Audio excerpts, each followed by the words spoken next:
Hello, hello. Good morning, mga friends. Ayan, nagluluto tayo na naman itong ating kusina. Ayan. O, kumusta na kayo? Ito, nag-request yung aking mga estudyante. Today is Saturday. Ayan, wala silang pasok. Kaya ito, nag-request yung aking mga estudyante na ganitong luto. Ayan. Paborito din nila ito. Kumusta kayo? Makalun ng weather natin ngayon. Medyo ano siya, hindi siya mainit. Kumusta na kayo mga friend? Nakapagluto na ba kayo dyan? Ito.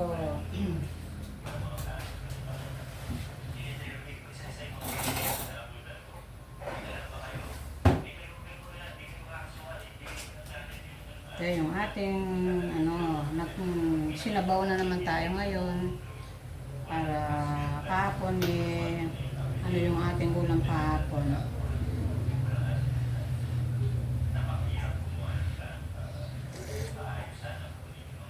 Hindi pa natin nalagyan ng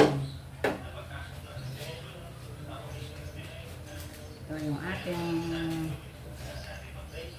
for today's vlog mga friend. Ito yan, ito mga friend, yung ating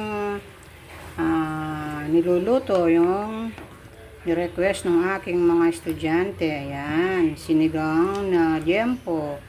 Ayan, nagpasigang sila ng liempo mga friend. Ayan o, ganda ng nabili kong liempo. Malaman siya, ayan. Ayan, nalagyan natin siya ng okra, ng gabi, siyempre. Ito, lalagyan natin siya ng pechay. Ayan. Ayan, dami nating gulay mga friend. At siyempre, yung ating panglalagay ng ating pansigang. Ito, yung ating sinigang with gabi. Ayan. Ayan ang ating ilalagay ngayon sa ating sinigang na pork liempo. Ayan. So, ang ating ulam for today. Ayan.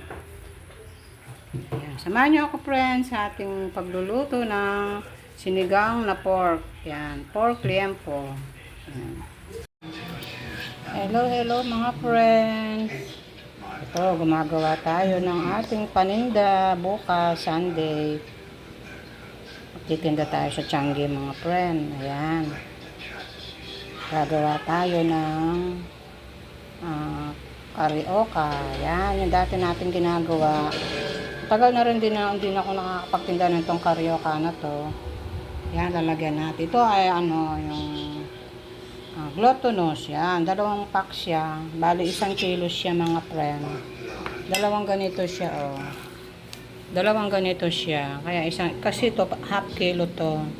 Kaya dalawang ganito nilagay ko, kaya 1 kilo yun. Tapos lagyan natin siya ng brown sugar. Yan, brown sugar. Tapos gagamit rin tayo ng white sugar. Tsaka yung mabango nito, ang tawag dito, yung Diyos, ano kasi pangalan dito, Diyos? Ano kasi pangalan to? Sesame seeds. Ayan, gagamit tayo nito. Ay pagugulong natin siya sa sesame seed at lagyan natin ng asukal. Yan. At siyempre gagamit din tayo ng Colomet. Yan, para yung baking powder. Yan, para umalasya siya ng konti. Yan. Nalagyan ko na to ng asukal, ng baking powder. Yan, tsaka to yung 1 kilong glutinous. Yan. Ito yung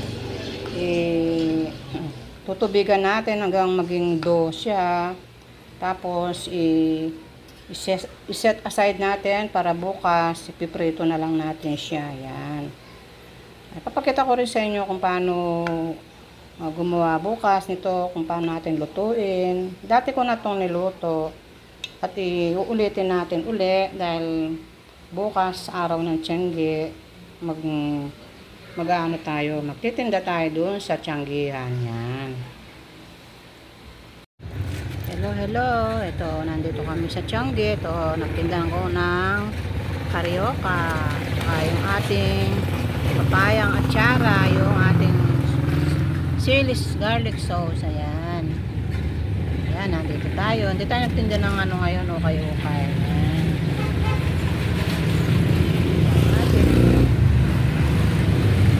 Paninda ngayon sa Tiangge. Sunday po ngayon.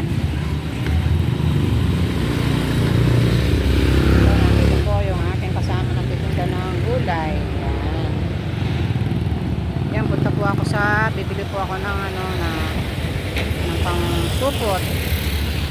Nakalimutan ko po nga pang supot. Yan. Tara, punta tayo dun sa Tiangge.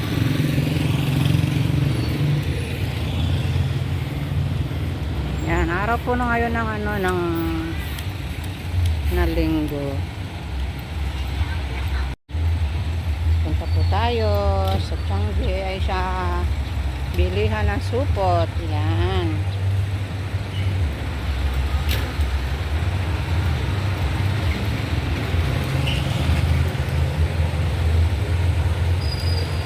Pusan po ay nakalimutan ko yung aking supot na sandobag. Yan.